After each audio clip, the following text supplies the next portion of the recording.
ചില ലഘു പരീക്ഷണങ്ങൾ കാണിച്ചുതരാം. 2 കഷ്ണം വെള്ളാരങ്കല്ലുകൾ, അതായത് ക്വാർട്സ് അടങ്ങിയ കല്ലുകൾ എടുക്കുക. എന്നിട്ട് അവ കൂട്ടി ഉരസുക. ഇരുട്ടാണെങ്കിൽ ഒരു പ്രകാശം കാണാം. ഇതാണ് ട്രൈബോലുമിനിസെൻസ്. ഗ്രീക്കിൽ ട്രൈബോ എന്നാൽ കൂട്ടി ഉരയ്ക്കുക എന്നർത്ഥം. ലാറ്റിനിൽ ലുമിനിസെൻസ് എന്നാൽ പ്രകാശം.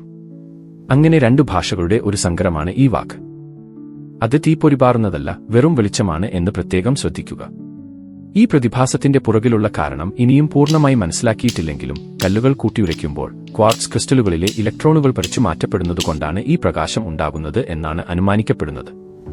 ഫ്രാൻസിസ് ബേക്കൺ 1620 ഈ പ്രതിഭാസത്തെക്കുറിച്ച് പറഞ്ഞിട്ടുണ്ട്. പിന്നീട് ശാസ്ത്രജ്ഞനായ റോബർട്ട് ബോയലും ഇതേക്കുറിച്ച് ചില പഠനങ്ങൾ നടത്തിയിട്ടുണ്ട്.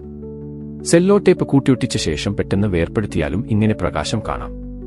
പഞ്ചസാര കട്ടകൾ ഒരു ചവണ കൊണ്ട് ഞെരിച്ചാലും ഇങ്ങനെ വെളിച്ചം കാണാം. ചില ഇനം കട്ടിയുള്ള മിഠായികൾ കടിച്ചു പൊട്ടിച്ചാലും വായിൽ നിന്ന് ഇങ്ങനെ വെളിച്ചം വരുന്നതു കണ്ടിട്ടുണ്ട്. ഇനി വേറൊരു ലഘു പരീക്ഷണം. ഇരുമ്പ് തുരുമ്പാകുന്നത് നിങ്ങൾ കൺമുന്നിൽ കണ്ടിട്ടുണ്ടോ? ഇവിടെ ഞാൻ ഈ ബ്ലേഡിന്റെ മുകളിൽ അല്പം ഉപ്പ് വിതറിയിട്ടുണ്ട്.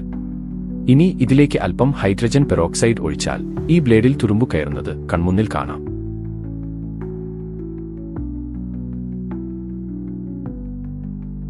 ആ കുമിളകളായി പോകുന്നത് ഓക്സിജനാണ്.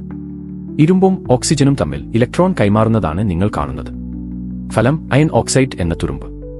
ഉപ്പ് ഈ റിയാക്ഷനെ ത്വരിതപ്പെടുത്തുന്നു. ഓക്സിജന്റെ സാന്നിധ്യത്തിൽ നിങ്ങളുടെ കോശങ്ങളും ഇങ്ങനെ തുരുമ്പെടുക്കുന്നുണ്ട്. നമ്മളെ വാർദ്ധക്യത്തിലേക്കും തുടർന്ന് അനിവാര്യമായ മരണത്തിലേക്കും നയിക്കുന്നത് ഈ ഓക്സിഡേഷനാണ്.